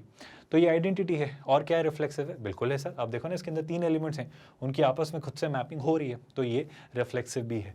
पर ये भी रिफ्लेक्सिव था, पर ये आइडेंटिटी नहीं था। तो सारे आइडेंटिटी रिलेशंस रिफ्लेक्सिव होते हैं, बट सारे रिफ्लेक्सिव रिलेशन आइडेंटिटी हो ऐसा ज़रूरी नहीं है। हो भी सकते हैं, नहीं भी हो सकते हैं, दोनों बातें संभव हैं। बात समझ आ रही है क्या? अगर बात समझ आ रही है तो आगे बढ़ते हैं। Universal relation on a non void set is reflexive. इसका क्या मतलब है? सुनना ध्यान से। यूनिवर्सल रिलेशन क्या होता है सर? जैसे कि मैं आपको एक यूनिवर्सल रिलेशन बना के देने की कोशिश करता हूँ। फिर वही बात, जैसे कि ये रहा आपका एक सेट और इसकी यहाँ रही इससे मैपिंग, है ना। ये सेट है ए, है ना, और यूनिवर्सल रिलेशन सेट ए का ए पर ही होगा और यहाँ पर एलिमेंट है लेट्स से 2 और लेट्स से 3, है ना। तो ए की ए से मैपिंग करेंगे तो ये भी क्या हो जाएगा? 2 और 3। मैं 2 और ले लेता हूँ ताकि गड़बड़ ना हो, जैसे कि 2 3 और 4, है ना। तो यहाँ भी क्या रहेंगे? 2 3 और 4। अब जो आपकी पेयरिंग होगी, यूनिवर्सल क्या होता है? यूनिवर्सल मतलब ए का ऐसे कार्टेशन, आपको याद है ना, मतलब 2 की 2 से, 2 की 3 से और 2 की 4 से मैपिंग। फिर क्या? फिर सर 3 की भी 2 से, 3 से और 4 से मैपिंग। फिर क्या? फिर आपके 4 की भी 2 से, 3 से और 4 से मैपिंग। ये आपका यूनिवर्सल रिलेशन है। यूनिवर्सल मतलब सब की सबसे, मतलब टेक्निकली ये आपका ए का कार्टेशियन है, तो ये आपका कैसा रहा, ये आपका एक यूनिवर्सल रिलेशन हो गया। तो क्या ये एक रिफ्लेक्सिव है? मेरा कहना है, जरा पेशेंस के साथ देखिए, एक रिफ्लेक्सिव रिलेशन है। सर इसको आप रिफ्लेक्सिव क्यों कह रहे हो? क्योंकि आप 2-3 चीजें देखो सर, जब 2 ने 2 से मैप किया, जब 3 ने 3 से मैप किया, और जब 4 ने 4 के साथ मैप किया, तो आइडेंटिटी मत कह देना इसे। आइडेंटिटी तो बस 2 2 3 3 और 4 4 होता, 3 ही होते तो ही होता। ये तो यूनिवर्सल रिलेशन है। पर इसमें मुझे जो आपका ये ए वाला सेट है 2 3 4, इनके लिए 2 के साथ 2 की, 3 के साथ 3 की और 4 के साथ 4 की इमेज मिली क्या? हाँ ये पेयर मिले। और भी मिले क्या? मिल रहे होंगे, फर्क नहीं पड़ता। पर ये 3 मिले क्या? हाँ मिल गए। तो मैं क्या कहूँगा, ये एक रिफ्लेक्सिव रिलेशन है। मतलब याद रखना कि दुनिया के जितने भी यूनिवर्सल रिलेशन होते हैं, आई होप आप मुझे समझाने की ज़रूरत नहीं है कि यूनिवर्सल रिलेशन क्या होता है। तो अगर एक नॉन एम्प्टी सेट पर आपने यूनिवर्सल रिलेशन निकाला है तो वो डेफिनेटली कैसा होगा? तो वो डेफिनेटली आपका रिफ्लेक्सिव ज़रूर होगा। क्या आपको रिफ्लेक्सिव रिलेशन की परिभाषा समझ आ चुकी है? रिफ्लेक्सिव रिलेशन को लेकर तो कोई कन्फ्यूजन या डाउट नहीं है। आई होप बातें अच्छे से मजबूती से समझ में आती चली जा रही हैं। रिफ्लेक्सिव रिलेशन को लेकर ही उसने क्लैरिटी और आगे बढ़ाई है। जैसे कि रिलेशन ले लेते हैं आर, है ना, ऑन एन, मतलब ये आर क्या है आपका, ये एन जो है वो नेचुरल नंबर है, defined by x comma y belongs to R, इस कंडीशन के साथ कि एक्स जो है वो वाई के इक्वल या इससे बड़ा है। शायद हमने भी रिफ्लेक्सिव के लिए ऐसा ही कोई एग्जाम्पल लिया था। तो जो सारे नेचुरल नंबर्स होते हैं सर, वो खुद के इक्वल तो होते ही हैं ना, और अगर वो खुद के इक्वल होते हैं तो ये आपका रिलेशन जो होगा ये आपका एक रिफ्लेक्सिव रिलेशन बनना तय है। मतलब आप सारे नेचुरल नंबर्स लिख लो और उसकी उनके साथ मैपिंग करो। किस कंडीशन को अप्लाई करके? कि वो जो दूसरे उसमें सेट में नंबर्स मौजूद हैं वो पहले वाले सेट से बड़े या उसके इक्वल हों। तो सारे नंबर खुद के इक्वल तो होंगे ही ना, और जब वो खुद के इक्वल होंगे तो खुद के साथ पैरिंग बनती चली जाएगी।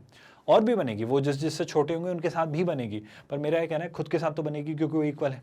तो खुद के साथ मैपिंग हो जाना और सारे एलिमेंट्स की हो जाएगी, तो एक ऐसा रिलेशन हो जाएगा, ये आपका रिफ्लेक्सिव रिलेशन बन जाएगा। परेशानी तो नहीं है इस बात से? आगे बढ़ते हैं, है ना। Let X be a non void set and P X be the power set of X. Power set मतलब क्या? कि किसी भी सेट का वो सेट जिसमें उस सेट के सारे सबसेट्स मौजूद हों। आपको याद है पावर सेट पर हमने डिस्कशन किया, जैसे कि अगर मैं आपको एक सेट लेकर देता हूँ, एक सेट हम मान लेते हैं एक्स, है ना, इसके अंदर 2 एलिमेंट्स हैं 1, 2, तो इसके कितने सबसेट्स बन सकते हैं? 2 की पावर 2, 2 एलिमेंट है तो 2 की पावर कितना? 2, जितने एलिमेंट्स है उतनी पावर, है ना। तो 4 सबसेट्स बनेंगे। कौन कौन से? एक तो 5, एक क्या, एक एलिमेंट लेकर बना लो सर, और एक क्या करो, दोनों एलिमेंट्स लेकर बना लो, और कुछ तो नहीं बन सकता ना। तो ये जो आपके चारों सेट बने हैं ये आपके एक्स का पावर सेट है। आप ये बात समझे क्या? मतलब किसी सेट के वो सारे सेट्स का कलेक्शन जो उसके सबसेट हों, तो इस सेट के ये सारे सबसेट्स हैं, तो इनका जो कलेक्शन है वो इस सेट का पावर सेट होता है। बात समझ आ रही है क्या? अब क्या वो कहना चाह रहा है इसको सुनना। अब जो वो आगे आपसे दूसरी बात कह रहे हैं वो सुनते हैं, है ना। एक्स एक नॉन वॉइड सेट है, मतलब उसमें कुछ एलिमेंट्स हैं, खाली नहीं है वो, है ना। और पी एक्स जो है वो उसका पावर सेट है। आई होप ये बात भी समझ आई है। अब मैं एक रिलेशन आर पी एक्स पर डिफाइन कर रहा हूँ इस कंडीशन के साथ कि ए कॉमा बी जो है वो आर को बिलोंग करता है, इस तरीके से कि A is the B, A is subset of B is a reflexive relation since every set is subset of itself. आप नहीं समझे, फिर से सुनना। मैंने एक ए से बी में एक रिलेशन इस्टेब्लिश किया। ये रिलेशन कैसे इस्टेब्लिश किया? कि सर आपके पास a relation R on P X defined by A comma B, है ना। मैंने एक रिलेशन आर डिफाइन किया है पी एक्स पर। कैसे डिफाइन किया है? कि ए कॉमा बी, है ना, ए कॉमा बी है जो सारे रियल नंबर्स को बिलोंग करता है, और ए जो है वो बी का सबसेट है। ए जो है वो बी का सबसेट है, इज अ रिफ्लेक्सिव रिलेशन। अब आप खुद सोच के देखो, कोई भी सेट इसमें से जो मैं ढूंढूंगा वो खुद का तो सबसेट हो गई ना। तो इनकी मैपिंग 5 की मैपिंग 1, 2 से होगी, 1 की मैपिंग 1, 2 से होगी, 2 की मैपिंग 1, 2 से होगी, लेकिन 1, 2 की भी तो मैपिंग 1, 2 से होगी।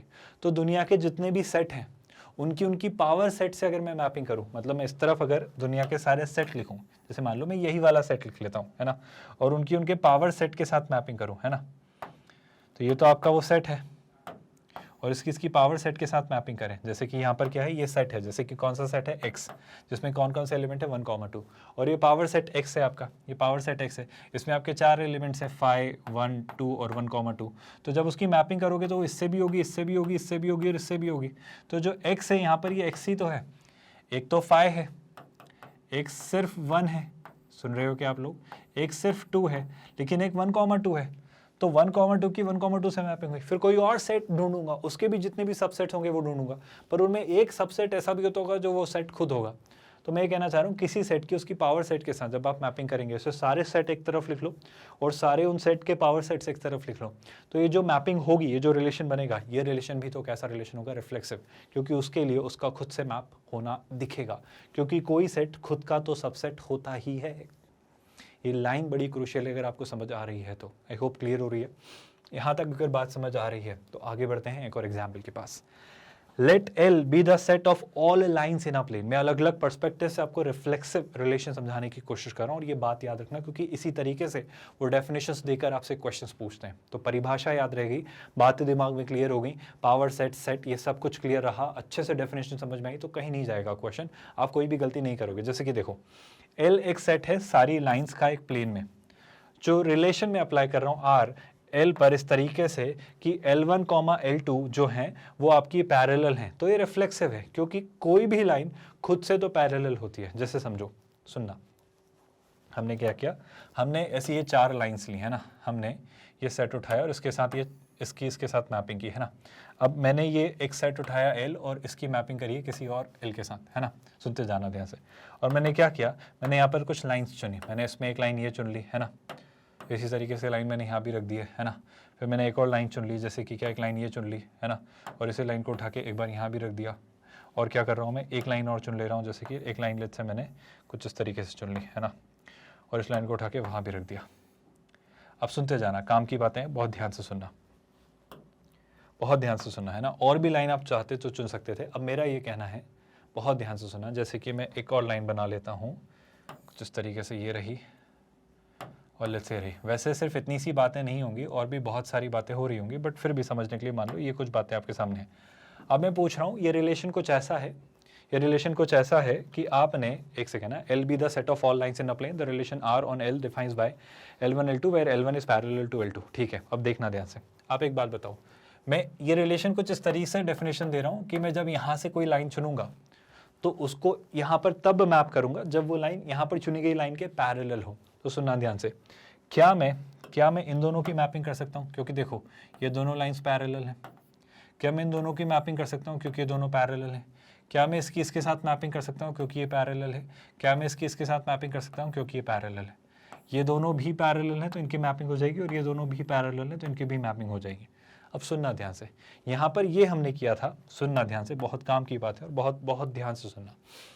ये थी आपकी लाइन L1, ये थी आपकी लाइन L2, ये थी आपकी लाइन L3 और ये थी आपकी लाइन L4, है ना। यहाँ पर और भी लाइंस रही होंगी, जैसे कि क्या, जैसे कि इसके साथ एक और लाइन यहाँ पर रही होगी, मान लो ये कोई सी, है ना, जैसे कि इसके साथ एक और लाइन यहाँ रही होगी, जैसे कि ये, है ना। तो इस तरीके से आपने मैपिंग की, जैसे कि इस लाइन के साथ पैरेलल ये भी थी तो इसने इसके साथ मैप कर लिया, इस लाइन के साथ पैरेलल ये भी थी तो इसने इसके साथ मैप कर लिया। अब मेरा ये कहना है कि जो इस सेट के पास लाइंस थी कुछ, है ना, ये सेट था लेट्स से L1 और ये सेट L1 और L2, तो इनको ना नाम देते हुए कुछ और नाम दे देते हैं, है ना। ये दो सेट्स थे, है ना, ये एक सेट था ए और ये एक सेट था बी। सेट ए में कुछ लाइंस थी और सेट बी में कुछ लाइंस थी, और ये एक्स वाई प्लेन में कंटेन करने वाली सारी लाइंस हैं, मतलब जितनी भी इस प्लेन पर लाइंस हो सकती हैं वही मैंने यहाँ पर लिख दी हैं, और जितनी भी सारी लाइंस इस प्लेन में हो सकती हैं वो मैंने सारी यहाँ लिख दी हैं। मतलब सारी लाइंस जितनी भी एक प्लेन में बन सकती हैं वो लिख दी हैं, पर खैर मैंने सारी नहीं बनाई हैं, बनाने को कुछ सैम्पल लाइंस ही बनाई हैं। पर जितनी भी लाइंस एक प्लेन में बन सकती है, मान लो वो मैंने यहाँ रख दी इस पी सेट के अंदर, और दुनिया की सारी लाइंस जो एक प्लेन में आ सकती है वो मैंने सेट पी के अंदर यहाँ रख दी, मतलब दोनों आइडेंटिकल सेट हैं पी और पी। अब अगर मैं मैपिंग करूँ किस कंडीशन के आधार पर, किस रिलेशन के आधार पर कि वो लाइंस पैरेलल है या नहीं, तो सर किसी लाइन के लिए बहुत सारी लाइंस उसके पैरेलल हो सकती है, किसी भी लाइन के लिए बहुत सारी लाइंस उसके पैरेलल हो सकती हैं, पर वो लाइन खुद के साथ भी तो पैरेलल होगी। कोई लाइन खुद पर तो ओवरलैप करती है ना, वो तो उसके ऊपर एग्जैक्ट निकल रही होती है, तो वो लाइन खुद के साथ तो पैरेलल होती ही है। और अगर कोई लाइन खुद के साथ पैरेलल होती है, तो जब मैं मैपिंग कर रहा हूँ ये रिलेशन के साथ कि पैरेलल लाइंस की मैपिंग कर दो, तो कोई लाइन किसी और लाइन के साथ पेयर बनाए या ना बनाए, वो खुद के साथ तो बनाएगी, क्योंकि खुद के साथ तो पैरेलल होती है। तो किसी प्लेन में लाई करने वाली सारी लाइंस की उसी प्लेन में लाई करने वाली सारी लाइन से मैपिंग कर रहा हूँ इस कंडीशन के आधार पे कि वो लाइंस पैरेलल हैं, तो उन्हें पेयर कर दो। तो मैं कहूँगा वो लाइन बाकी जितनी भी उसके पैरेलल लाइन से पेयर होगी, पर वो खुद के साथ भी पेयर होगी, क्योंकि लाइन खुद के साथ तो पैरेलल होती ही है। और अगर कोई लाइन खुद के साथ पैरेलल होती तो जितनी भी लाइन्स इस प्लेन में हैं वो लाइन खुद के साथ तो पेयर बनाएंगी ही बनाएंगी। आप मेरी बात समझ पा रहे हो क्या? और अगर ऐसा होगा तो ये रिलेशन भी एक कैसा रिलेशन होगा? ये एक रिफ्लेक्सिव रिलेशन होगा। तो ऐसी परिभाषाएं देकर वो आपसे पूछेगा कि बताओ ये रिफ्लेक्सिव है, ये ट्रांजिटिव है, ये सिमेट्रिक है, ये आइडेंटिकल है, ये कैसा एक रिलेशन है, ये इक्विवेलेंस रिलेशन है, कैसा है? ये सारी बातें जो मैं कह रहा हूँ एक एक करके हम पढ़ेंगे, पर अभी फिलहाल मैं आपको रिफ्लेक्सिव रिलेशन डाइजेस्ट करवाना चाह रहा हूँ। और मेरा मानना है कि रिफ्लेक्सिव रिलेशन की परिभाषा अच्छे से समझ आती चली जा रही है और अभी तक कोई भी डाउट या कन्फ्यूजन का स्कोप नहीं है, अच्छे से हर एक चीज़ क्लियर है। अगर रिफ्लेक्सिव रिलेशन क्लियर हो चला है, अगर रिफ्लेक्सिव रिलेशन समझ आ चुका है, तो सिमेट्रिक रिलेशन की परिभाषा समझते हैं। अभी तक तो कोई डाउट नहीं है। सिमेट्रिक रिलेशन क्या होता है, ज़रा उस पर बात करते हैं, गौर से सुनना।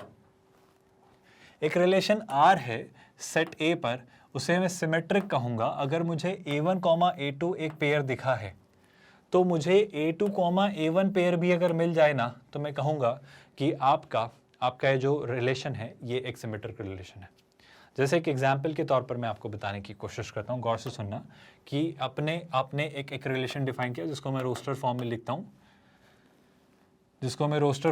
हूँ, कि वो दो पेयर से बना, एक पेयर से बना है। ऑर्डर्ड पेयर जो है वो x, y फॉर्म का है, जहाँ पर x और y आपके दोनों क्या हैं? दोनों आपके नेचुरल नंबर हैं, पहली बात तो। और इस तरीके से हैं कि x और y का जो सम है वो 5 है। सुन रहे हैं आप लोग? तो मुझे आप पेयर्स बताइए x और y के, किस तरीके से ढूंढेंगे सर देखो, x और y का सम 5 चाहिए ना, नेचुरल नंबर है, तो आप 1 + 4 रख लो, है ना, आप 2 + 3 रख लो, आप 3 + 2 रख लो, और आप 4 + 1 रख लो। इन सब का सम क्या होता है? 5। ये क्यों किया आपने सर? ये करने का रीज़न साफ था, गौर से सुनते जाइएगा। अगर मैं यही रिलेशन R को यहाँ पर ऑर्डर्ड पेयर फॉर्म में लिखूँ तो क्या पेयर बने सर? पहला पेयर बना 1, 4। क्यों बना आपको समझ आ रहा है ना? क्योंकि 1 और 4 नेचुरल नंबर्स हैं और इनका सम 5 है। दूसरा पेयर क्या बना? 2, 3, क्योंकि 2 और 3 दोनों नेचुरल नंबर है, उनका सम 5 है। एक पेयर बना 3, 2 और एक पेयर क्या बना सर? 4, 1। ये क्यों पढ़ा रहे हो सर? ये सब बातें तो हमको पता है, मैं इसलिए पढ़ा रहा हूँ क्योंकि इस बार कुछ नया हम सीख रहे हैं। कुछ नया क्या सीख रहे हैं? आपको एक पेयर मिला 1, 4, आपको एक पेयर मिला 1 से 4 की मैपिंग, तो क्या आपको 4 से 1 की मैपिंग भी मिली क्या? हाँ मिली। आपको एक पेयर मिला 2, 3, तो आपको एक मैपिंग 3, 2 भी मिली क्या? हाँ मिली। अगर इस तरीके से मैपिंग हो रही हो तो हम इस मैपिंग को कहते हैं सिमेट्रिक। परिभाषा समझ आई क्या? मतलब जितनी भी मैपिंग्स आपको मिले, अगर वो A1 से A2 की तरफ जा रही है, तो A2 से A1 वाली भी मैपिंग अगर मिल जाए उनके लिए, सबके लिए मिलनी चाहिए। ऐसा नहीं है कि मान लो यहाँ 3, 2 नहीं होता, तो आप कहते देखो सर 1, 4 के लिए 4, 1 मिल गया, पर फिर 2, 3 के लिए आप क्या करते हैं? तो मुझे 2, 3 के लिए भी 3, 2 का होना ज़रूरी है। अगर इस तरीके से सब जितने भी A1 से A2 की मैपिंग है, तो A2 से A1 की मैपिंग अगर मिल रही है सबके लिए, तो हम उस रिलेशन को एक सिमेट्रिक रिलेशन कहेंगे। क्या ब्रेन में ये बातें डाइजेस्ट हो रही हैं? जैसे मैं एक और एग्जांपल से समझाने की कोशिश करता हूँ। हमने सर्कल को लेकर ये डिस्कशन किया था, अगर आपको याद हो, होल नंबर वाला एग्जाम्पल जो हमने कहीं ना कहीं डिस्कस किया था, याद करो। जैसे कि अगर मैं कहूँ आपसे R एक रिलेशन है ना, R एक रिलेशन इस तरीके से कि आपके पास x, y फॉर्म में ही वो नंबर है। x और y दो ऐसे नंबर्स हैं जो कि होल नंबर में से आपने लिए हैं, और इस तरीके से लिए हैं कि आपका x² + y² आपका 25 हो। क्या आप मेरी बात समझ पा रहे हो? तो आप कहोगे सर यहाँ पर भी सिमेट्रिक होगा ये रिलेशन सिमेट्रिक इसलिए होगा क्योंकि अगर आपने एक सेट चुना है ना, मैं इसको इस बार मैपिंग वाले फॉर्म में बताता हूँ ताकि आपको दोनों पर्सपेक्टिव्स हो जाए। इस बार ऑर्डर्ड पेयर वाले फॉर्म में नहीं बता रहा हूँ, इस बार मैपिंग वाले फॉर्म में बता रहा हूँ। होल नंबर चुनना है सर, तो पहला होल नंबर चुना जैसे कि 0, तो अगर 0 रखा तो y कितना आ जाएगा? 5, तो 0 की मैपिंग किससे होती है? 5 से, है ना। फिर 1 चुना तो 1 के लिए होल नंबर 24 का अंडर रूट होल नंबर नहीं होता है तो मत चुनो। सर 2 रखा तो 2 के लिए 4, 25 - 4 कितना? 21 नहीं हो रहा है, मैंने कुछ तो गलत किया है। 24 हाँ नहीं है। फिर मैंने 3 रखा तो 3 का स्क्वायर 9, 25 - 9 16, है ना। तो मुझे 3 के लिए एक मैपिंग मिलेगी किसके साथ? 4 के साथ। आप समझ पा रहे हो क्या? मतलब ये आपका सेट, ये आपका पहला वाला होल नंबर का सेट है, दूसरा वाला जिसमें ये आपका डोमेन वाले एलिमेंट्स दे रहा है और ये आपके को डोमेन रेंज वाले एलिमेंट्स दे रहा है ना। फिर 3 के बाद मैंने क्या लिया? मैंने ढूंढा 4 को, है ना। अगर x की जगह 4 रखा तो 4 का स्क्वायर 16, 25 - 16 9, तो y कितना दे रहा है? आपको 3 प्लस माइनस 3 मत लेना क्योंकि हम होल नंबर्स ले रहे हैं। फिर मैंने x की जगह 5 रखा तो 5 का स्क्वायर 25, 25 माइनस 25 0, तो y कितना आ जाता है 0। तो आप गौर से देखो, अब प्लीज़ इस बात को नोटिस करो कि जब हमने रिलेशन अप्लाई किया इस सेट से इस सेट में, तो अगर 0 से 5 मिल रहा था तो 5 से 0 भी तो मिल रहा है। आप सुन रहे हैं क्या? अगर 3 से 4 मिल रहा था तो 4 से 3 भी तो मिल रहा है। तो अगर मुझे एक 0,5 पेयर मिले तो 5,0 भी मिलना चाहिए। अगर मुझे 3,4 मिला तो 4,3 भी मिलना चाहिए। अगर ऐसे सारे पेयर्स मिल गए तो हम इस रिलेशन को क्या कहेंगे? हम ऐसे रिलेशन को सिमेट्रिक रिलेशन कहेंगे। मतलब टेक्निकली एक्स और वाई को अगर इंटरचेंज करने पर भी वो रिलेशन अनअफेक्टेड रहे। जैसे x square plus y square 25 लिखा है तो मैं इसको y square plus x square 25 भी लिखूँ तो कोई फर्क नहीं पड़ रहा है। जैसे यहाँ पर ये लिखा है x plus y equals to 5, मैं इसको y plus x equals to भी 5 लिखो तो कोई फर्क नहीं पड़ रहा है। अगर ऐसा मैं कर पा रहा हूँ तो मैं इस रिलेशन को एक सिमेट्रिक रिलेशन कहूँगा। यही बात यहाँ पर वो कहने की कोशिश कर रहे हैं अगर आप पढ़ें तो। लेकिन मैं एक और एग्जाम्पल देने की कोशिश करता हूँ। जैसे कि एक नेचुरल नंबर्स का मैंने सेट लिया, मैंने एक सेट लिया जो कि क्या है, नेचुरल नंबर्स का सेट है ना, और एक रिलेशन अप्लाई किया है कि x is divisible, x is divisor of y, मतलब x जो है वो y का फैक्टर है, x जो है वो y को डिवाइड कर सकता है ना। तो मैं कहूँगा ये सिमेट्रिक नहीं है, क्योंकि सोच के देखो 3 9 को तो डिवाइड कर सकता है पर क्या 9 3 को डिवाइड कर सकता है? तो 3,9 एक पेयर बनेगा बट 9,3 नहीं बनेगा। जैसे कि 2,4, 2,4 में प्रॉब्लम क्या है? 2,4 में 2 4 को तो डिवाइड करेगा बट क्या 4,2 मिलेगा? क्योंकि 4 2 को डिवाइड नहीं कर सकता है। पर मुझे एक बात बताओ, नेचुरल नंबर्स के सेट में, सुन के देखना, सुनना, नेचुरल नंबर के सेट में अगर मेरे पास दो सेट हैं, है ना, ये सारे नेचुरल नंबर्स हैं और इनकी मैपिंग मैं सारे नेचुरल नंबर से ही कर रहा हूँ। ये सारे नेचुरल नंबर्स हैं ना, जैसे कि ये हैं 1 2 3 4, है ना, यहाँ भी सारे आपके नेचुरल नंबर्स ही हैं 1 2 3 4 और ये चलते चले जा रहे हैं। मैं अगर आपसे मैपिंग वाइज बात करूँ तो प्लीज़ एक बात बताओ, पहले तो आप ये कह ही दे रहे हो सर कि यहाँ पर जो आप रिलेशन अप्लाई कर रहे हो वो सिमेट्रिक नहीं है, क्योंकि सर 2 4 को डिवाइड करता है लेकिन 4 2 को डिवाइड नहीं करता है, तो ये एग्जिस्ट नहीं करेगा पेयर। आप समझ रहे हो ना? पर मुझे बताओ क्या ये रिलेशन रिफ्लेक्सिव है? आई होप कोई भी नहीं करे कि आइडेंटिकल है। ये रिफ्लेक्सिव है, आइडेंटिकल नहीं है, क्योंकि 2 का 2 से ही रिलेशन नहीं है, 2 का 4 से भी है, 2 का 8 से भी है, 2 का 6 से भी है। तो पहली बात तो आइडेंटिकल नहीं है। पर क्या रिफ्लेक्सिव है? होगा, क्योंकि कोई भी नंबर खुद को तो डिवाइड करता ही है ना। आई रिपीट माई स्टेटमेंट, कोई भी नंबर खुद को तो डिवाइड करता ही है। तो 1 1 2 2 3 3 4 4 ऐसे सारे पेयर्स मिलेंगे ही मिलेंगे। तो ये रिलेशन ऑल्दो सिमेट्रिक नहीं था, पर ये रिलेशन कैसा था? रिफ्लेक्सिव। परिभाषाएं समझ आ रही हैं, बातें अच्छे से क्लियर हो रही हैं या नहीं? अगर हो रही हैं तो आगे बढ़ते हैं। ये एक बात समझ आई, अच्छे से क्लियर हुई क्या? अगर सिमेट्रिक समझ आया है तो नेक्स्ट रिलेशन आपका निकल कर आता है ट्रांजिटिव रिलेशन। ये भी एक क्रूशियल रिलेशन है। जैसे हमने रिफ्लेक्सिव और सिमेट्रिक को पढ़ा है, ऐसे ही ट्रांजिटिव को देखते हैं। ट्रांजिटिव में क्या होगा? सोच के देखो, सिंपल सी बात है। देखो एक एग्जाम्पल के थ्रू समझते हैं। जैसे कि मान लो मैं आपसे कहूँ, एक एग्जाम्पल लेते हैं, जैसे कि A डिवाइड्स B, है ना, एक रिलेशन है, मैं वही फॉर्म में लिखता हूँ कि ये एक पेयर पे है A और B पर, इस तरीके से है कि आपके A और B जो दोनों हैं वो नेचुरल नंबर्स हैं, और रिलेशन ये है कि A जो है ना, A जो है A is a factor of B। उसी को मैथमेटिकली आप ऐसे भी लिख सकते हो, A डिवाइड्स B। A जो है वो B को डिवाइड करता है। अच्छा, इसको मैथमेटिकली कैसे लिखते हैं पता है? वो लिखते हैं B का m% A पर 0 हो, मतलब B को जब A से डिवाइड किया जाए तो रिमाइंडर 0 हो। सारी बातें एक तरफ, बस अब मैं इस रिलेशन को देखना चाह रहा हूँ कि क्या ये रिलेशन एक ट्रांजिटिव रिलेशन है। तो ट्रांजिटिव पहले तो हम समझते हैं होता क्या है, बस इसी एग्जांपल से समझेंगे। जैसे कि मान लो ये आपके दो सेट हैं, ये दोनों नेचुरल नंबर्स के सेट हैं, है ना। तो ये रहा आपका सेट और यहाँ पर आप क्या अप्लाई कर रहे हो? ये रिलेशन। अब सुनना, ये रिलेशन क्या कह रहा है उसको समझते हैं। सारे नेचुरल नंबर्स आपके पास हैं, 1 2 3 4, है ना, 5 6। ये कुछ मैं नेचुरल नंबर्स लिख ले रहा हूँ, सारे नहीं लिख रहा हूँ, बस कुछ लिमिटेड ही लिख रहा हूँ। ऑल्दो सारे हैं यहाँ पर मैं लिख नहीं रहा हूँ। अब आप एक बात बताओ, सुनना ध्यान से, क्या 1 मैं कुछ ही लिख रहा हूँ, मैं सारे नहीं लिख रहा हूँ, मतलब मैं सारे पेयर नहीं बना रहा हूँ। इवन 1 से 6 में भी बहुत सारे पेयर्स बन रहे होंगे इस परिभाषा को फुलफिल करते हुए, पर मैं सारे नहीं बना रहा हूँ, मैं कुछ बना रहा हूँ। क्यों? कारण है, सुनना। मैं को एक बात बताओ, क्या 2 जैसे कि क्या 1 2 को डिवाइड करता है? सर 1 1 को भी तो करता है। मैं अभी सारे नहीं लिख रहा हूँ, पर क्या 1 2 को करता है? हाँ करता है। क्या 2 4 को करता है? सुनना, क्या 1 4 को करता है? बस इतना काफ़ी है आपके लिए मेरा कहना। ये बात मैं क्यों कह रहा हूँ? मैं पहली बात तो ये नहीं कह रहा हूँ कि ये एक ट्रांजिटिव रिलेशन है या नहीं, अभी मैं इस पर कोई टिप्पणी नहीं कर रहा हूँ। मैं आपसे बस ये कहना चाह रहा हूँ, मुझे एक बात बताओ, 1 ने 2 को डिवाइड किया तो मुझे एक पेयर कैसा मिला? 1, 2, है ना। 2 ने 4 को डिवाइड किया तो मुझे एक पेयर कैसा मिला 2,4।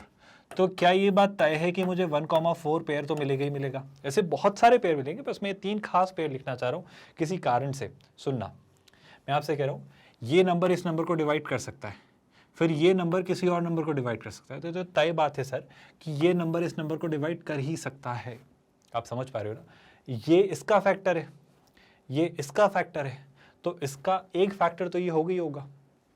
और एक और एग्जांपल से देता हूँ, जैसे कि 3 कल को मान लो किसको डिवाइड कर पा रहा है 6 को, और 6 इसको डिवाइड कर पा रहा है 18 को, तो 3 तो 18 को करेगा ही करेगा ना। अगर 6 का एक फैक्टर 3 है और 6 खुद 18 का फैक्टर है, तो 18 का फैक्टर तो 6 3 हो गई हो ना। आप समझ पा रहे हो क्या? मैं बस आपसे कहना चाह रहा हूँ कि ये जो रूल आपने लगाया है ये एक ट्रांजिटिव रिलेशन बनाकर आपको दे रहा है। ट्रांजिटिव रिलेशन का मतलब होता है कि 1 2 को लीड कर रहा है, 2 4 को लीड कर रहा है, तो क्या 1 4 को लीड करता है? मतलब एक A से B और B से C का अगर पेयर बनाए तो A से C का भी पेयर अगर आपको मिल रहा है तो ऐसे रिलेशन को हम ट्रांजिटिव कहते हैं। मतलब जितने भी A से B और B से C वाले पेयर मिलें तो उसके लिए A से C वाले पेयर भी मिलने चाहिए। अगर ऐसा होगा तो हम इस रिलेशन को कहेंगे ट्रांजिटिव रिलेशन। क्या बात समझ आई? यही बात आप लेस देन पर भी अप्लाई करोगे। लेस देन में क्या है कि जैसे कि 1 3 से छोटा है, 3 5 से छोटा है, तो 1 तो 5 से छोटा हो गई होगा ना। अरे भाई ये लेस देन वाला जो आपका रूल है ये भी तो ट्रांजिटिव रूल है, ये भी तो ट्रांजिटिव रिलेशन है। तो ट्रांजिटिव रिलेशन की परिभाषा क्या? एक रिलेशन R सेट A पर ट्रांजिटिव तब कहा जाता है कि अगर A1 A2 आपको एक पेयर मिला उस R में ही, A2 A3 एक पेयर मिला उस R रिलेशन में ही, तो आपको A1 A3 भी अगर एक पेयर मिल गया उस R में, सारे A1 A2 A3 कहाँ पे होने चाहिए? A से ही उठने चाहिए। तो आप इस रिलेशन R को एक ट्रांजिटिव रिलेशन कहते हैं। क्या ये बात आपको समझ आई है? क्या ये बात बहुत अच्छे से समझ आई है? मेरे ख्याल से 3 बातें जो मेजरली अभी तक हमने सीखी, कौन कौन सी 3 बातें भाई? ये 3 बातें आपके लिए समझना ज़रूरी है। अगर मैं बात करूँ तो हमने पहली बात सीखी थी रिफ्लेक्सिव रिलेशन, दूसरी बात सीखी थी सिमेट्रिक रिलेशन, और तीसरी बात हमने सीखी है ट्रांजिटिव रिलेशन, है ना। ये जो 3 बातें सीखी हैं हमने, इन 3 बातों को मैं क्यों रिपीट कर रहा हूँ? कारण है, रिफ्लेक्सिव रिलेशन याद है ना कि सर खुद के साथ मैपिंग होनी चाहिए। मतलब 1,1 है ना, 2,2 और लेट्स से 3,4 मिल गया, पर 3,3 नहीं मिलेगा तो चलेगा क्या? नहीं सर, 3,3 भी होना चाहिए। पर अगर 3,4 मिला तो चलेगा क्या? हाँ चलेगा, ऐसा हुआ तो चलेगा। अच्छा, किस पर बात कर रहा हूँ मैं? एक सेट A पर बात कर रहा हूँ जिसके अंदर एलिमेंट्स क्या क्या हैं? जिसके अंदर एलिमेंट्स हैं 1 2 और 3। सुन रहे हैं आप लोग?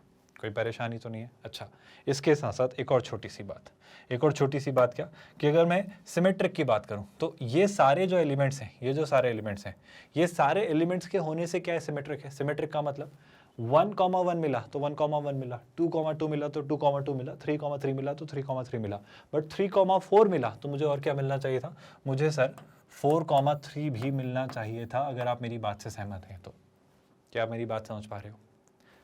अगर 3,4 मिला तो 4,3 भी मिलना चाहिए था। तो मैं सेट A में अपने करेक्शन कर लेता हूँ कि यहाँ पर मैं एक और एलिमेंट ले आता हूँ, क्या? 4। अभी मैं बना रहा हूँ कुछ, तो मुझे क्या मिल जा रहा है? मुझे रिफ्लेक्सिव के साथ साथ ये सिमेट्रिक भी मिल जा रहा है। ट्रांजिटिव की कंडीशन क्या है? ट्रांजिटिव की कंडीशन है कि 3 4 को बना रहे, 4 3 को बना रहे, तो क्या 3 3 को बना रहे? हाँ बना रहे। आप सुन रहे हैं क्या? मैं थोड़ी और क्लैरिटी देने की कोशिश करता हूँ। जैसे 2,2 है, एक और पेयर हम यहाँ पर बना लेते हैं आपको समझाने के लिए कि लेट्स से आपके पास एक 2,4। तो जैसे ही आपने 2,4 इंट्रोड्यूस किया तो प्रॉब्लम ही आ गई कि सर वापस से सिमेट्रिक नहीं रहा। सिमेट्रिक की कंडीशन क्या है कि अगर 2,4 मिला तो आपको एक और पेयर मिलना चाहिए था इसका अपोजिट, इनवर्ट, क्या? 4,2। आई होप आप बात समझ पा रहे हो। हाँ सर ये वापस सिमेट्रिक बन गया, लेकिन एक मिनट, फिर से गड़बड़ हुई। गड़बड़ क्या हुई? अब सुनना, गड़बड़ सुनना, बहुत ध्यान से सुनना। 2 4 के पास गया, 2 किसके पास गया? 4 के पास। 4 3 के पास गया, सुनिएगा, 2 4 के पास गया, 4 3 के पास गया। अगर मैं कहना चाहता हूं कि रिलेशन ट्रांजिटिव भी बने, तो प्रॉब्लम यहां पर ये निकल कर आ रही है सर, 2 लेकर गया आपको 4 के पास और 4 लेकर गया आपको 3 के पास। तो अगर आप कहना चाह रहे हो कि ट्रांजिटिव है तो आपका 2 आपको 3 के पास भी ले जाना चाहिए। कॉमन लिंक क्या है? 4।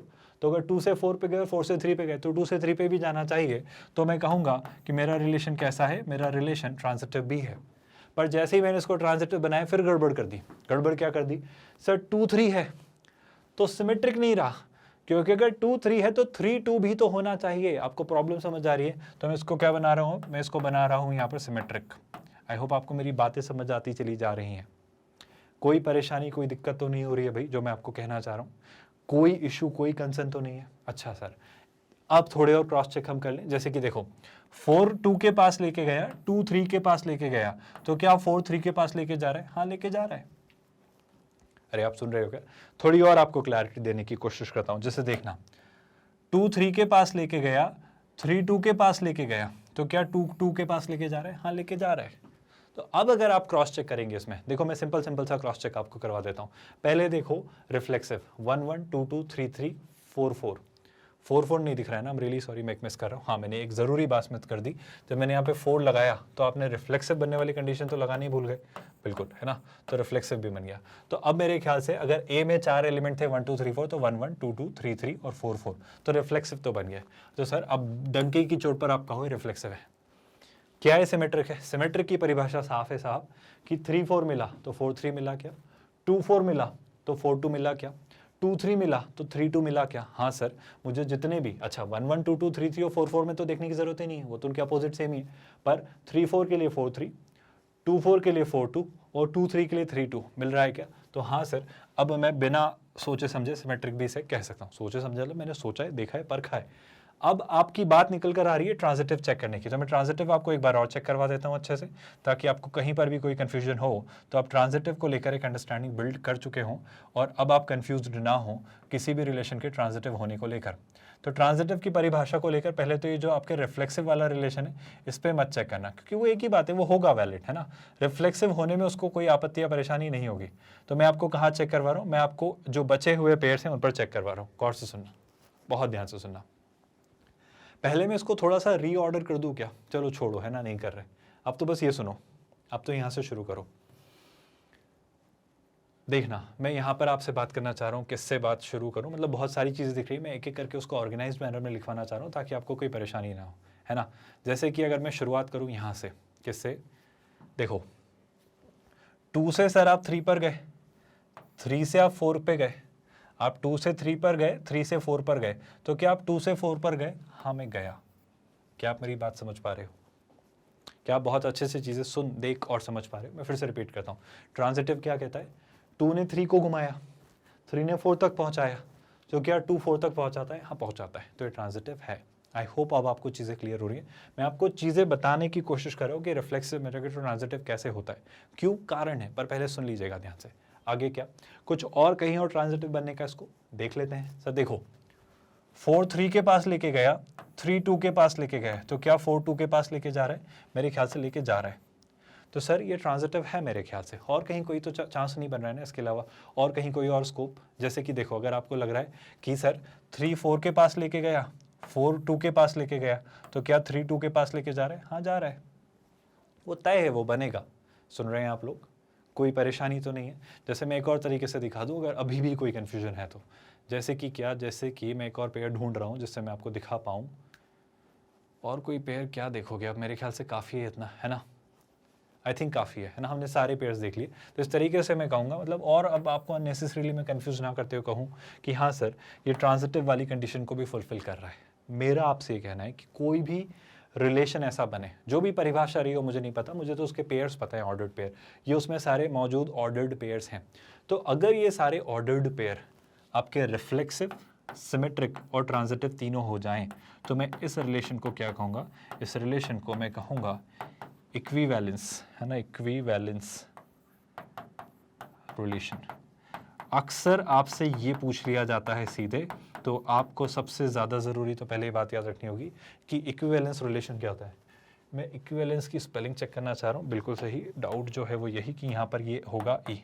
तो ये जो है आपका, ये इक्विवेलेंस रिलेशन है। इक्विवेलेंस रिलेशन मतलब क्या?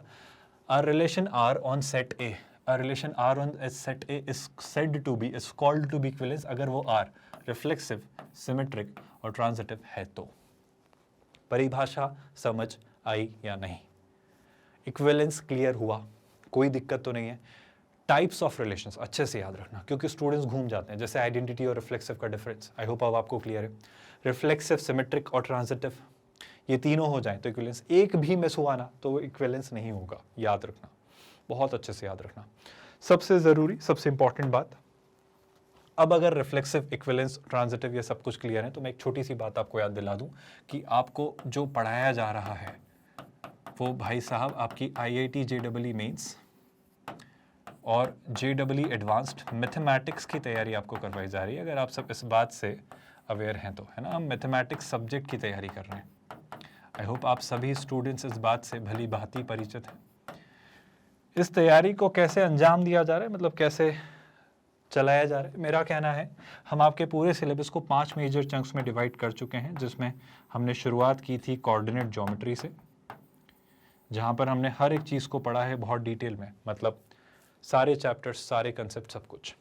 अभी हम आ चुके हैं कैलकुलस पर, फिर हम करेंगे वेक्टर्स एंड 3D, उसके बाद हम शिफ्ट होंगे अलजेब्रा पर, और आखिर में ट्रिग्नोमेट्री, और इस तरीके से आपकी तैयारी को कल्मिनेट करेंगे। ये तैयारी पर आपका इतना कन्विक्शन या फेथ क्यों है सर? मेरा फेथ इसलिए है क्योंकि पहली बात तो मैं आपको हर एक चीज़ बहुत डिटेल में, बहुत थरली, बहुत अंडरस्टैंडिंग के साथ समझाने की कोशिश कर रहा हूँ। क्यों? क्योंकि जितना भी आपका पूरा सिलेबस है उसको ये 5 चंक, जैसे कि पॉइंट, कार्टेशियन सिस्टम जैसे आप कहते हैं, straight lines, pair of straight lines, circle, hyperbola, ellipse, सब कुछ यहाँ पढ़ा। यहाँ पर हम रिलेशन और फंक्शन के साथ limit, continuity, differentiability, differentiation, application of derivative, indefinite integration, definite integration, area under the curve, differential equations, इस पर बात करेंगे और अच्छे से करेंगे। ये 2 बड़े मेजर से चंक हैं। वेक्टर्स इन 3D सिंपल से टॉपिक्स हैं, स्टूडेंट्स पता नहीं क्यों कंफ्यूज्ड से रहते हैं, आप पढ़ेंगे तो आपको खुद रियलाइज होगा कि मज़े से इसे हम अच्छे से क्लियर कर सकते हैं। अलजेब्रा में आपके वो सारे सिंगल टॉपिक्स जो कि लगते सिंगल है पर एसोसिएटेड होते हैं क्लोजली एक दूसरे से, जैसे कि क्वाड्रेटिक, कॉम्प्लेक्स नंबर्स, आपका लॉगरिथम, जैसे कि आप ले लीजिए क्या, mathematical reasoning, statistics, matrices, determinants, permutation and combination, probability, इसी के साथ साथ बाइनोमियल थ्योरम, इस तरीके से जो भी आपके सीक्वेंस एंड सीरीज और सब कुछ सारे टॉपिक्स है वो अलजेब्रा में आ जाएंगे। Trigonometric ratios, trigonometric identities, trigonometric functions, inverse trigonometric functions, properties in solutions of triangles, ये जो सारे आपके टॉपिक्स है, हाइट एंड डिस्टेंस जो आप कहते हो, ये सब कुछ यहाँ जाएगा। मेरा यकीन करिए कोई भी कंसेप्ट, कोई भी टॉपिक, कोई भी चैप्टर हम नहीं छोड़ने वाले, और महज हम करेंगे नहीं, हम उन्हें पढ़ेंगे, उनके एग्जाम्पल्स उसे मजबूती से समझेंगे। आप देखेंगे ये चीज़, जैसे अभी आज हमने टाइप्स ऑफ रिलेशंस पढ़ा तो इसे अच्छे से डिटेल में एग्जाम्पल्स के साथ समझेंगे और एक एक चीज़ हम कवर करेंगे, कोई भी बारीकी नहीं छोड़ेंगे, क्योंकि कहीं से भी कुछ भी घुमा के वो पूछते हैं और हर एक पहलू को हम एक्सप्लोर करेंगे। इसमें वक्त लगता है, इसे हम अच्छे से पढ़ेंगे। इसके साथ क्या, इसके साथ जब ये चीज़ें हो रही होंगी तो हम सारे कंसेप्ट्स हो जाने के बाद हर चैप्टर में उसके प्रैक्टिस क्वेश्चंस करेंगे, ताकि आपको हर कैटेगरी जो IIT JEE मेंस और JEE एडवांस्ड पूछता है, जैसे कि single correct question, multiple correct question, numerical answer type, matrix match type, linked comprehension based question, हर कैटेगरी, हर वेराइटी का, डिफिकल्टी वाइज, कंसेप्ट वाइज, ऐसा नहीं सिर्फ एक ही कैटेगरी, हर चीज़ का एक्सपोजर देंगे। और आपको ये फेथ, ये यकीन, ये ट्रस्ट बिल्ड करने के लिए कि एग्ज़ाम आप क्रैक कर सकते हैं, हम आपके सामने ही वहीं उस कंसेप्ट के, उस चैप्टर के कंप्लीशन पर, उसी के JEE एडवांस्ड के, IIT JEE मेंस उसका जो सबसेट है, हम सुपर सेट, यूनिवर्सल सेट की बात करें, हम JEE एडवांस के उस चैप्टर के सारे प्रीवियस ईयर्स क्वेश्चंस भी करेंगे। कहाँ जा रही है आपकी तैयारी, आपकी एग्जाम? आप यकीन करिए, अगर आपने थरली, रिगरसली, रिलीजियसली, कंसिस्टेंटली अगर फॉलो किया ना, हर लेक्चर को देखा, नोट्स बनाए, क्वेश्चंस प्रैक्टिस किए, तो आप मैथ्स में अनडाउटेडली एक्सेल करेंगे, बहुत अच्छा स्कोर लेकर आएंगे, ऐसा मेरा मानना है, मेरा कंप्लीट कन्विक्शन है इस प्रोडक्ट पर जो हम आपके लिए क्रिएट कर रहे हैं। और सबसे ज़रूरी, सबसे खास बात, ये बिल्कुल फ्री ऑफ कॉस्ट आपके लिए किया जा रहा है। हम कोई चार्जेस नहीं ले रहे आपसे, कोई सब्सक्रिप्शन खरीदने को नहीं कह रहे, कोई हिडन कॉस्ट नहीं है, मतलब कुछ भी ऐसा नहीं है। We are 100% free of cost quality online education platform from kindergarten to 12th standard. आप हमारे नोट्स, PDFs और ई-बुक्स के लिए टीम से कॉन्टैक्ट कर सकते हैं। इसके लिए आपको इस वीडियो के डिस्क्रिप्शन में दिए गए लिंक गेट नोट्स पर क्लिक करना होगा। With that let's call it a day here. ख्याल रखिए अपना। Thank you so much for watching this video.